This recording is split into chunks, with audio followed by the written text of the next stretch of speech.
I'm at the Chrysler Nationals 2025. The night before the event, they have something called a kickoff party. For me, that's the start of the show. And there's a ton of amazing cars here. Let's go check them out. Starting with this beautiful 1970 Roadrunner, painted my favorite color in violet, otherwise known as Plum Crazy if it was a Dodge. I love the color with the white interior. This car is an automatic.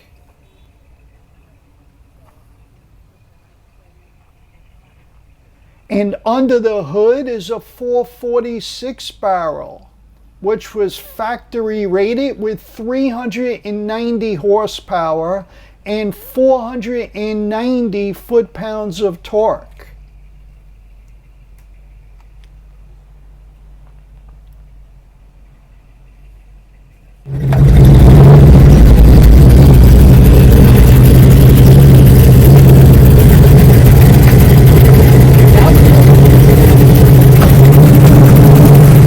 This 1970 Cuda has a 340 and the shaker hood. The color combo is really nice with the tan interior.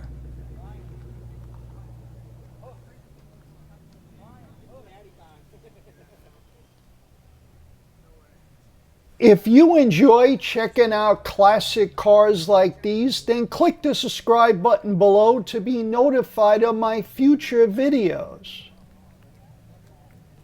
I love all darts, but my favorite might be the 69, especially a GTS. This one is a convertible with a 340 and a 4-speed. 1969 was the last year for the GT or GTS and for the big block engines in a dart.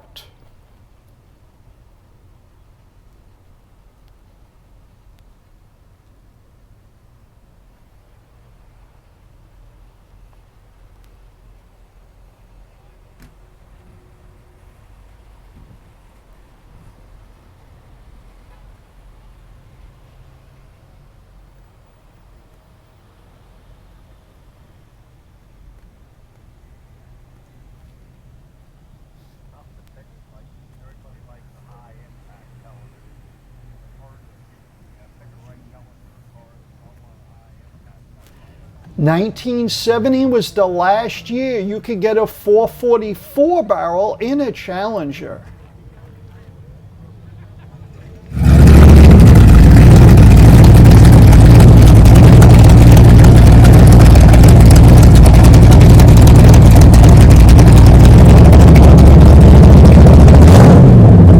Obviously, this one has some work done to it. In '71, the 440 was only available with the 6-pack.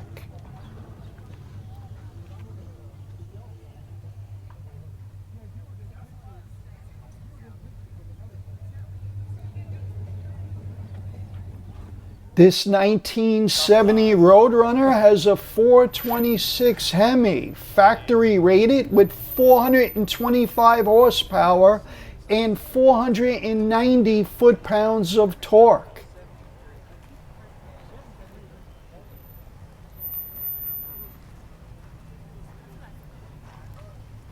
It's a 4-speed car and has the super long pistol grip shifter, which brings its coolness factor through the roof, although they were horrible for power shifting.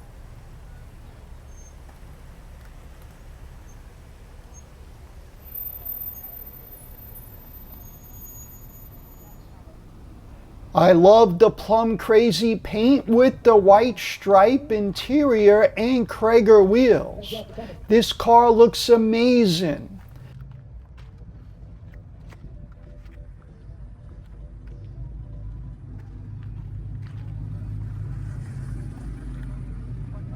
The interior has bucket seats, a 4-speed. A console was only available with an automatic. This car also has the optional tack.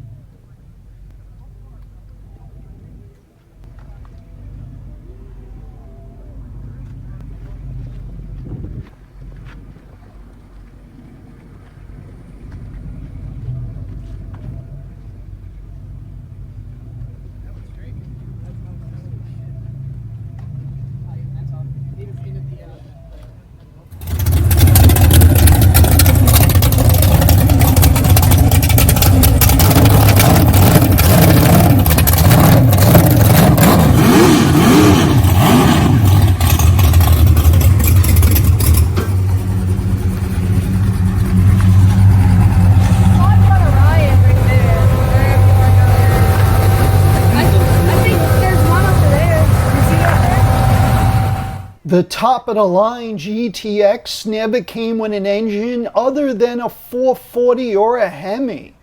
This one is the standard 444 barrel.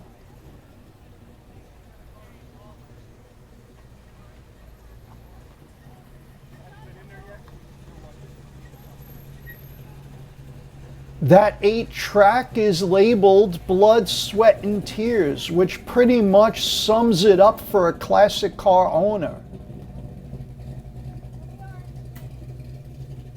The Super Commando was rated with 375 horsepower and 480 foot-pounds of torque.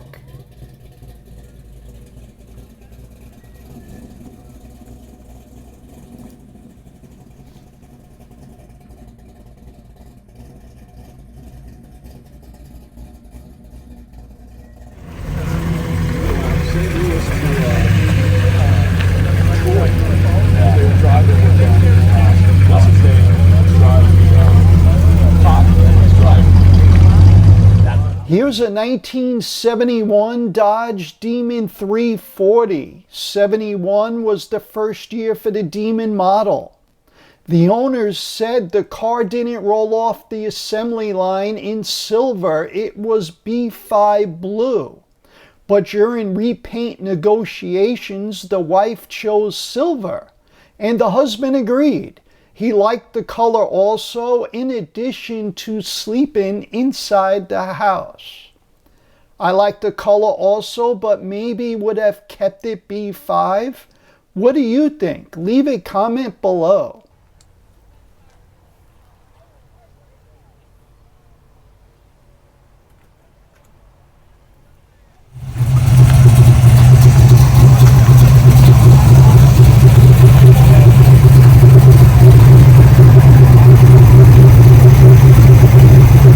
This 1971 has a stroked big block, 496 cubic inches with a 6-pack and a 4-speed.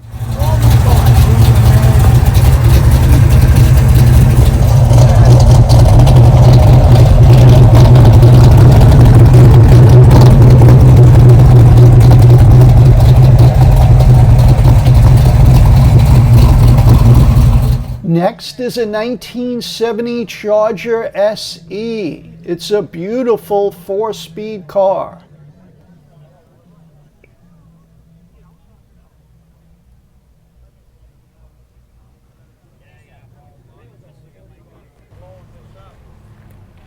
In 1970, the biggest engine you could get in a non-RT Charger was the 383 4-barrel.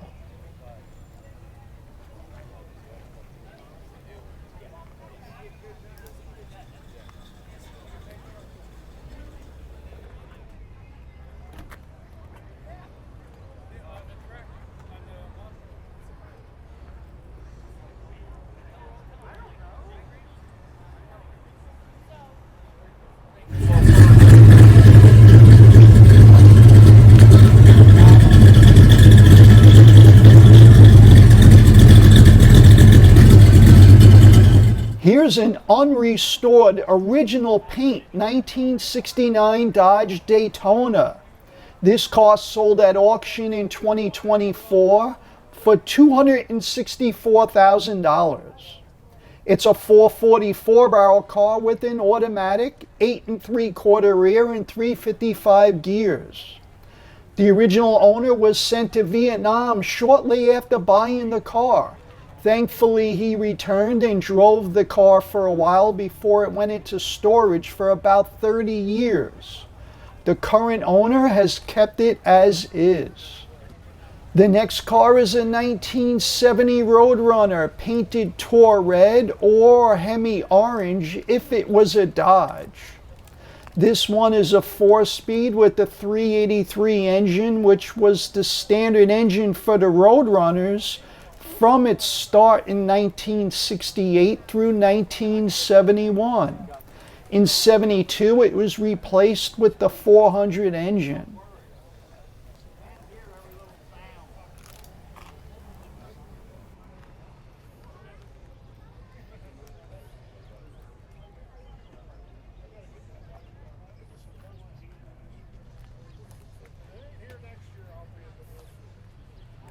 Next is a 1969 Barracuda Formula S that has the Cuda 383 exterior trim. This is not a Cuda though, it's just an exterior trim package available for the 383 and 340 cars. This one is a 4-speed.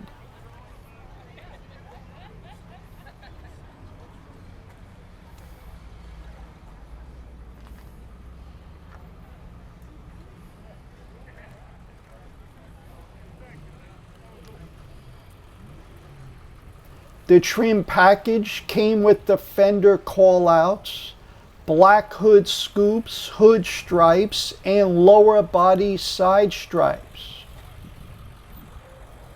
The 383 was rated with 330 horsepower and 410 foot-pounds of torque.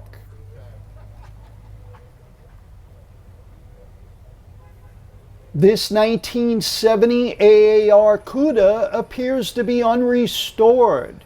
It's a 4-speed car.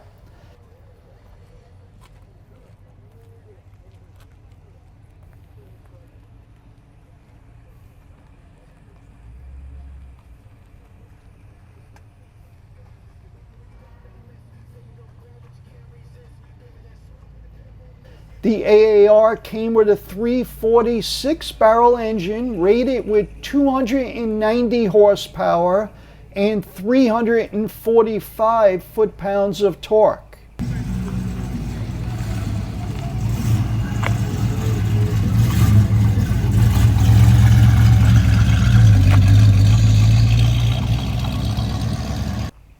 That blue Charger was a 70 RT. Here's another one that has a 426 Hemi engine. It's an original RT, although it came with a 440 from the factory, along with a 4-speed, Dana rear, and 354 gears.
In 1968, the Coronet RT came with either a 444 barrel or a Hemi.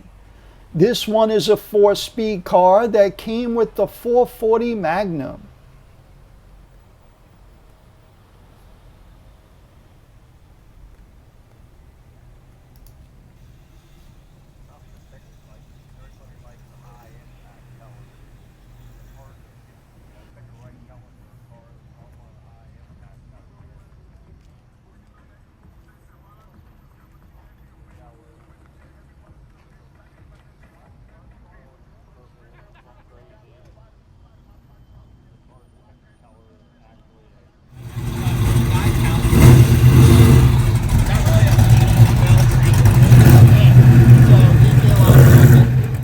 This 70 Challenger RT has a 383 4-barrel matched to a 4-speed. It has a console and an 8-track radio.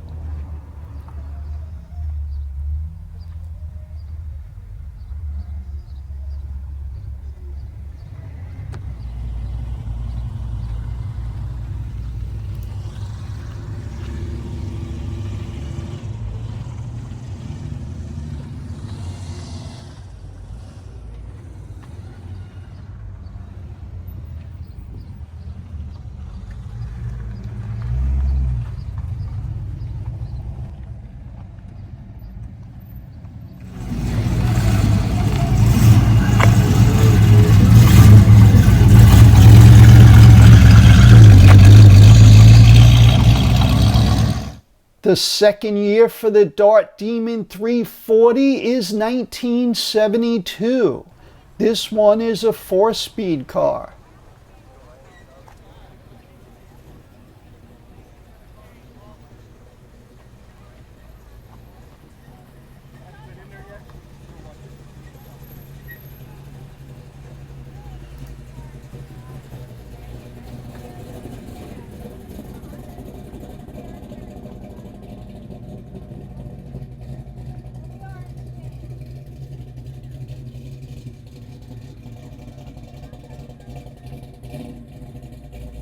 Here's a 1968 Coronet 500 convertible.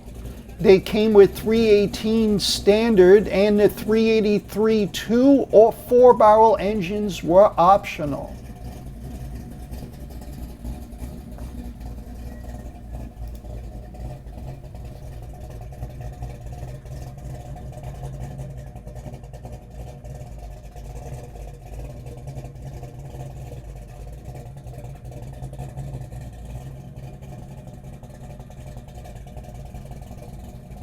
Let's take a trip back in time to 1961, a Chrysler New Yorker that looks better than new.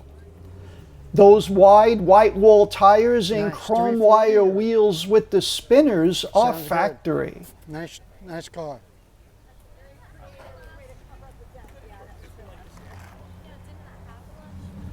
And right next to it was a DeSoto Adventurer.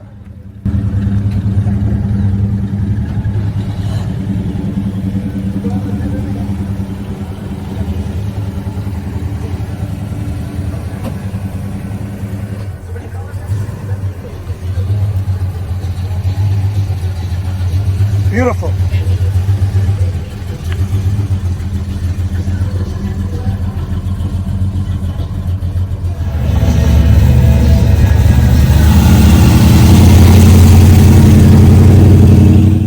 This 1971 Duster 340 has a blower and dual 4-barrels.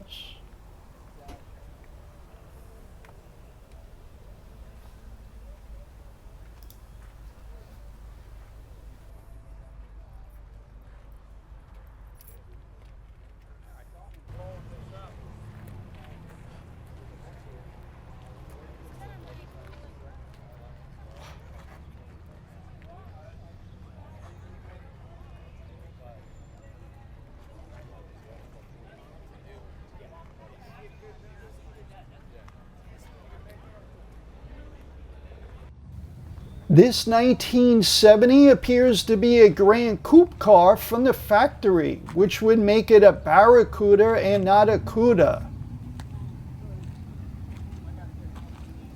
The interior has the Gran Coupe wood trim and emblems on the door panels.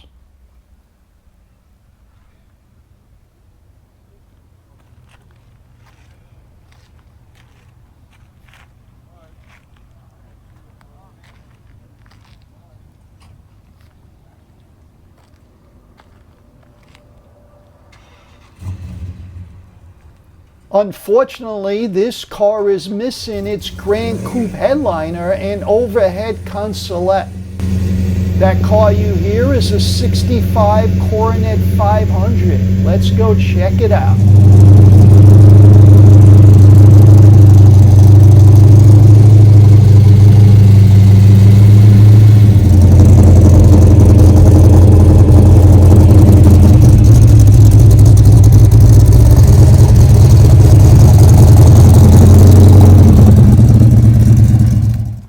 Next is a 1966 Belvedere.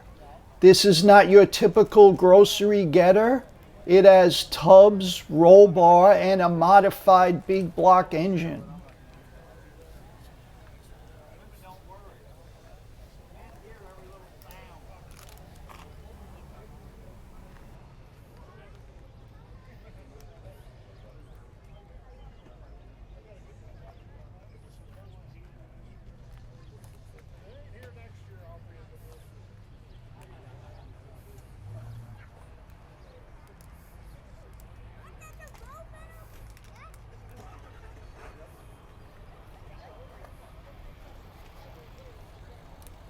Here's another Survivor car. It's an original 1970 Charger 500 that has about 76,000 miles.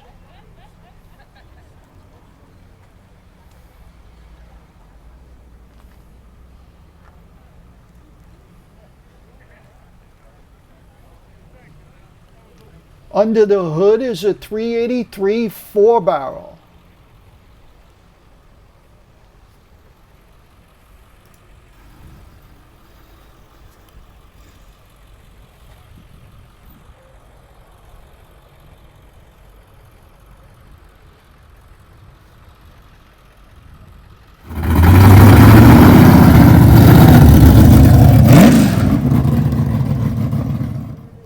The next car is a 1970 Challenger TA.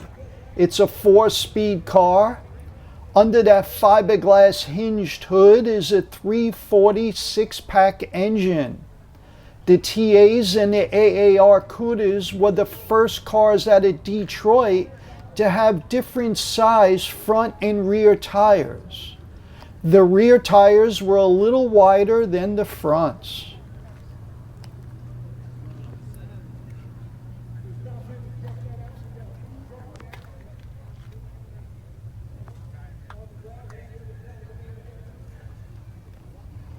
I think this Roadrunner looks good with the Kragers and the black wall tires. Most people have the raised white letters.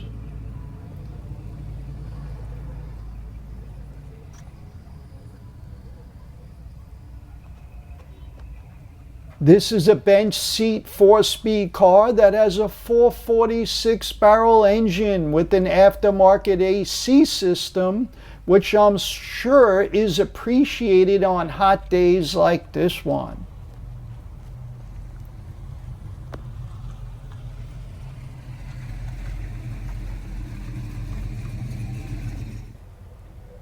This 70 Challenger is beautiful with a great color combo.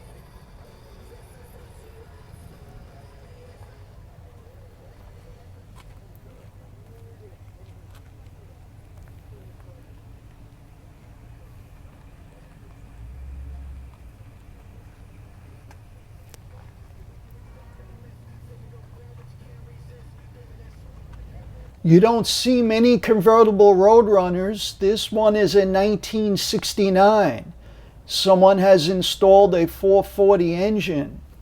This one also has the Kragers with the black wall tires.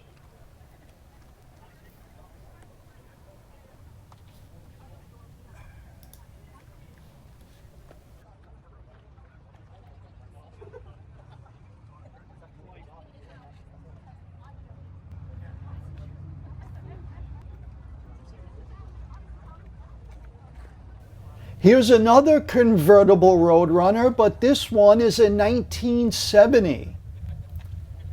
I guess the Coyote there got tired of chasing the Roadrunner around, and it was just too fast for him.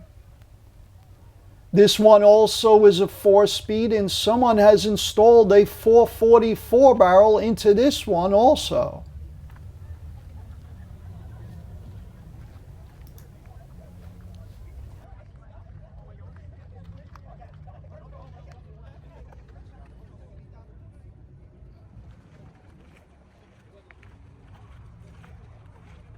This car is a 1970 Dodge Dart Swinger 340.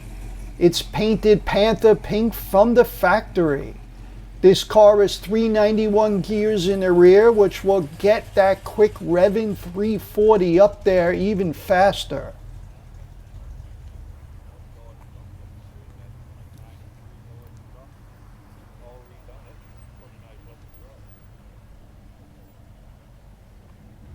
On the outside, this is a Vanishing Point tribute car. It even has the correct front license plate.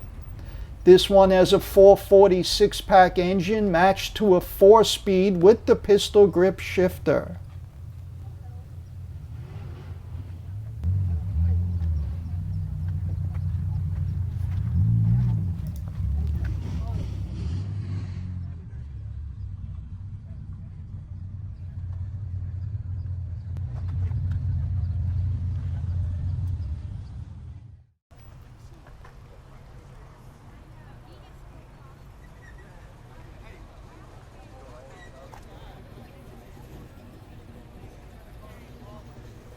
The next car is a 1964 Plymouth Fury convertible that has a 440 engine.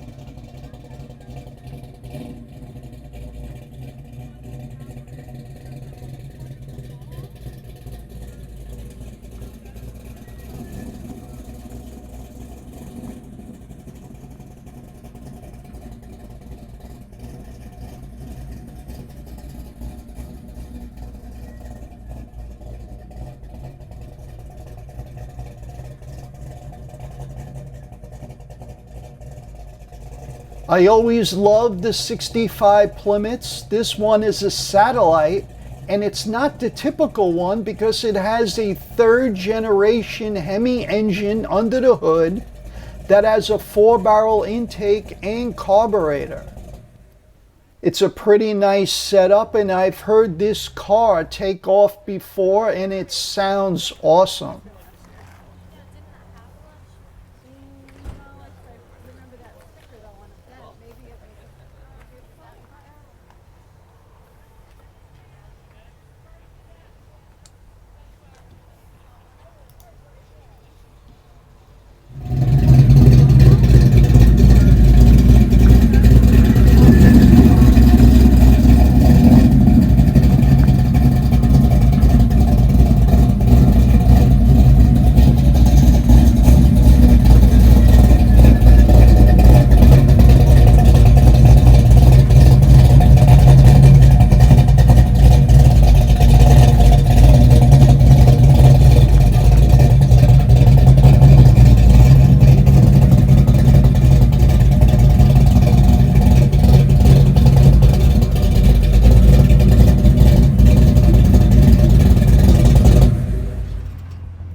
This small block sounds really healthy, and it's matched to a 4-speed transmission.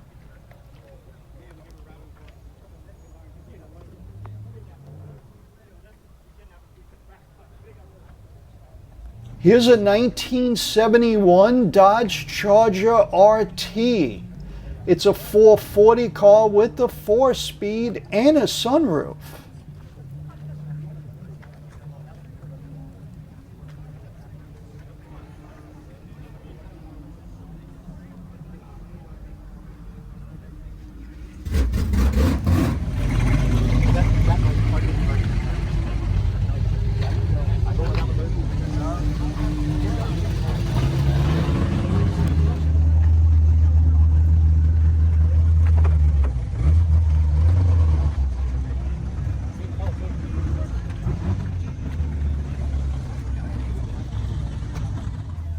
Next is a 66 Plymouth Belvedere. 66 was the first year for the street Hemi engine.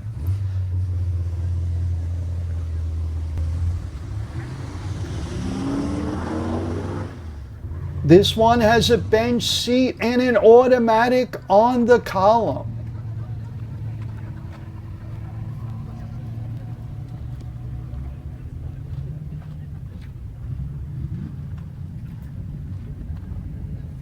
Here's another sunroof car. It's a 1971 Charger SE that is loaded with options.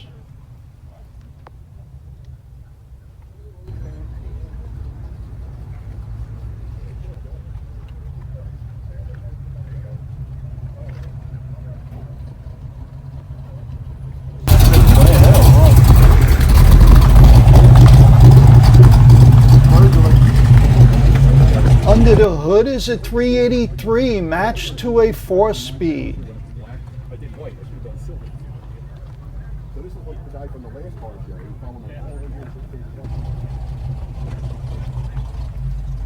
The interior has AC leather seats and power windows.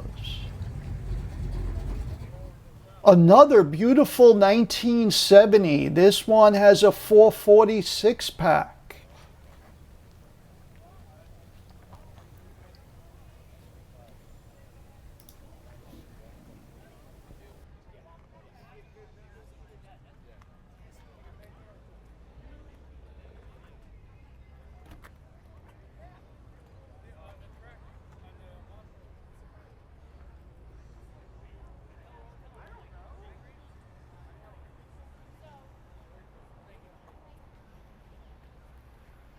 The interior has the optional cloth and vinyl seats.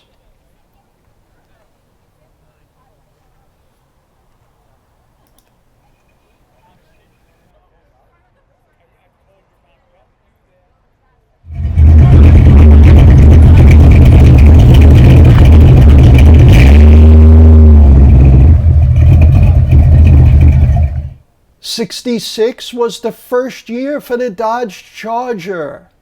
They have an awesome interior with a full-length console and 4 bucket seats. The rear seats fold down for more storage area. This one has the optional 383 4-barrel.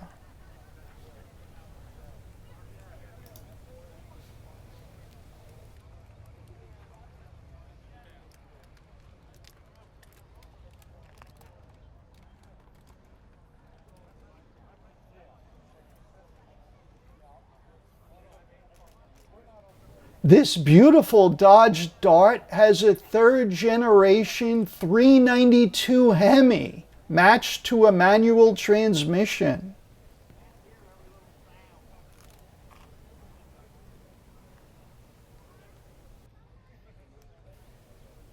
The hood has the Challenger scoops, and the interior also has the modern seats, dashboard, and console.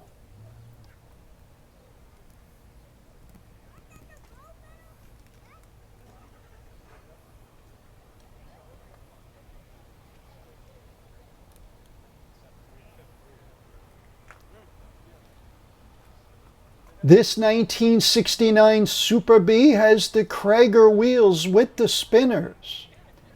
It's originally a 383 car that currently has a 440 engine and a 4-speed.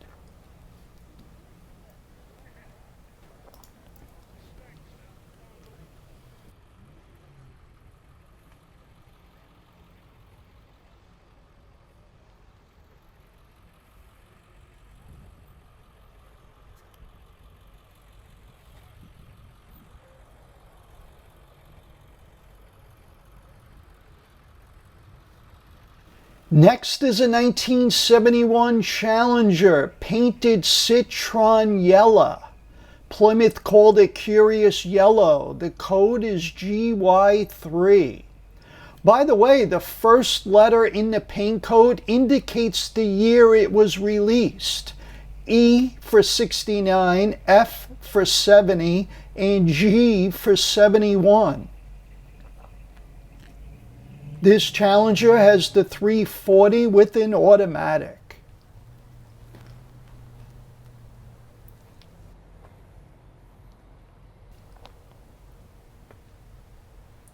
This 66 Satellite has a 383.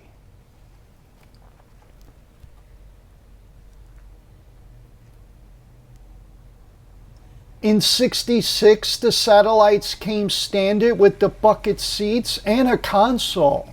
They were not available on the lower trim Belvederes, which is why you see so many of the '66 Hemi cars with a bench seat and a column shifter.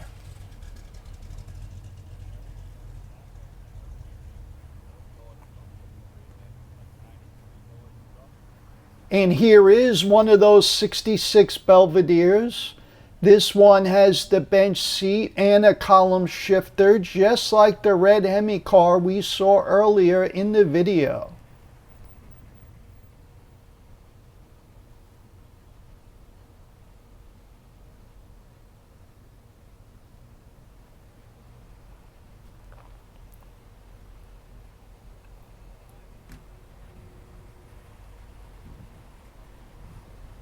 Next is a '67 Sport Fury convertible. I want to freeze the video and talk about the headlight design.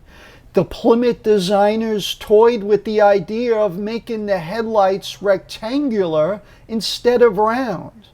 I know this because I recently received some photos from the Plymouth Design Studio in 1965 showing the square headlights, and this one actually has rectangular lights on one side and the round ones on the other. It's really cool seeing inside the design studio and what they were experimenting with while designing these cars. I have to give a shout out to Tom, a friend of my channel, who obtained these photos from Dick Clayton, who was the styling chief in the Plymouth exterior design studio from 65 to 74.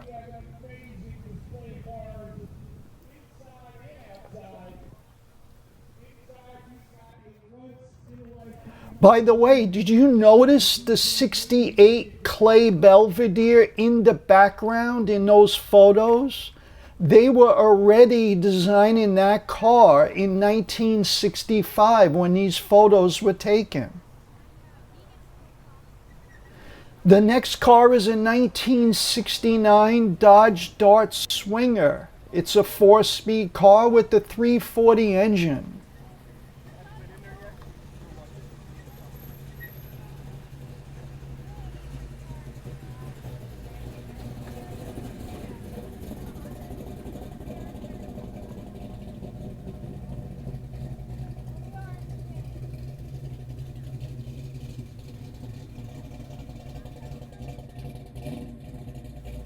And right next to the Dart is this 68 Barracuda Fastback. I love the dog dish and the red lines. This is also a 4-speed car.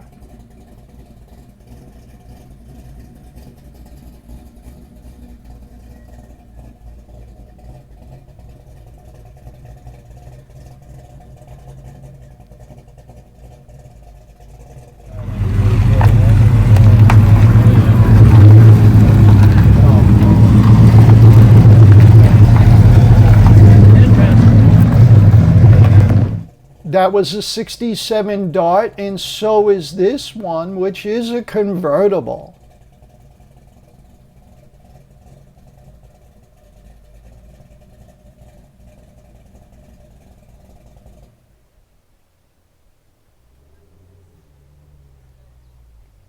Nice. 340 or? Sounds good. Nice car.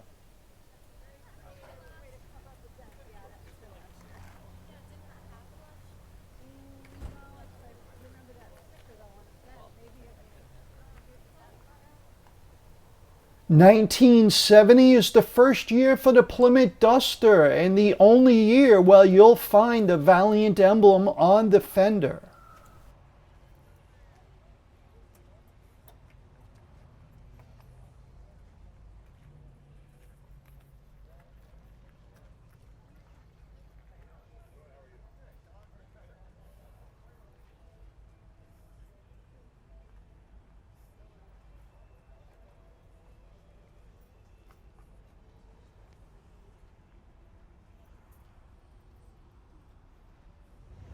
This car is interesting for a few reasons. It's a 1961 Plymouth Deluxe Suburban 2-door. It has a slant 6 with the 4-speed that was added afterwards. This car was produced for and sold to the U.S. Air Force. They used it for transporting camera equipment. It has a special Chrysler fender tag that states U.S. property. Be sure to check out some Mopar t-shirts or metal signs for the garage by visiting vintagecarmerch.com. That's vintagecarmerch.com. There's a link down below. Also, check out some other Mopar videos here. And I'll see you in the next one.